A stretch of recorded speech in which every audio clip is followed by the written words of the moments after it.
being a woman, the hair, it's really hard to get my hair done. It's getting harder. And there's nothing that's more uplifting, I think, for a woman than a new outfit or a new hair. The clothes, the washing, and the house was, I tried to keep a really nice house for him, keep the house clean. We did a lot of entertaining. That was fun. We had a lot of happy memories. 2006, and when he came home from the hospital, when Tim came home, he had one leg and a crutch. So it was difficult. He had to hop around. It must have been off the table for him. But I took care of him myself. I didn't have to get a caregiver. My mother was able to take care of my father very well, getting him up and out of the bathtub. If he falls down, she's able to help him get up. Smaller things, cooking him dinner, cooking him lunch, breakfast, getting him coffee, things along those lines. She just can't do that anymore. She cannot take care of my father because she can barely take care of herself. And then eventually, not too long, he wasn't home too long when he had to go back. It just didn't work with only one leg and a crutch. So in 2008, Tim had the other leg amputated.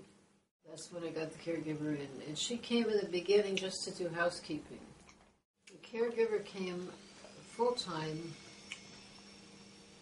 Well, when I was at UC and I had she was here with Tim full-time. Prior to that time, there was no need for her to stay here because I had pancreas problems, but I was okay to take care of Tim and I were together. We were fine.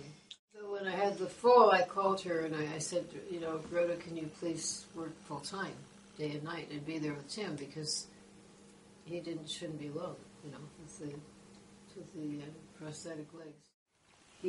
The Irish have a saying, never show the white feather, and that's Tim. That means never say it hurts, never say, don't give in, don't complain.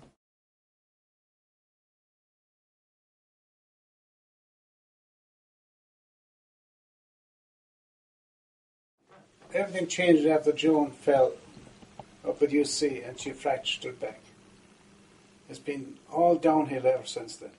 And then it was, to me, the best way to describe it was like a domino effect. Because of the pain, I had to keep lying down a lot. It was up and down, up and down. And one day, I noticed for a week, I had a bad pain in my ankle, and I didn't pay any attention. I thought it would go away, whatever it is. But it didn't, so I went to the podiatrist, and that day I looked and I saw some yellow stuff coming out of it. And so anyway, he was very upset, and he said, Joan, you've got a pressure wound on your ankle. How in God's name did you get it? He couldn't figure out how I got it. So that's when that all started. So then they started what they called debriding it, which is cleaning it out. And every time they did, they made the hole larger and larger. And then some doctor at St. Mary's, and I was put into St. Mary's Hospital. And then that took 10 months. And about 4 different doctors and a lot of debriding and a couple of surgeries and a lot of pain and a lot of time in bed with your leg elevated. Been 103 days in rehab. She's pretty much got nothing left except for living in the house and going to doctor visits. That's happened since this accident. And so it seems irreversible. So that's where we're at. So I've been a lot of pain constantly, and I'm very allergic to medication. So the one medication I can take is helpful. I'd be horrible, I'm sure, without it.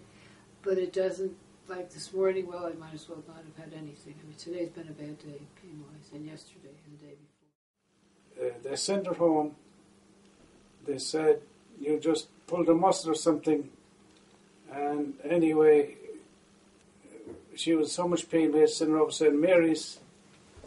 And they did an MRI or whatever it was, an MRI or X-ray or something. Then they determined she had 2 fractures. Yeah.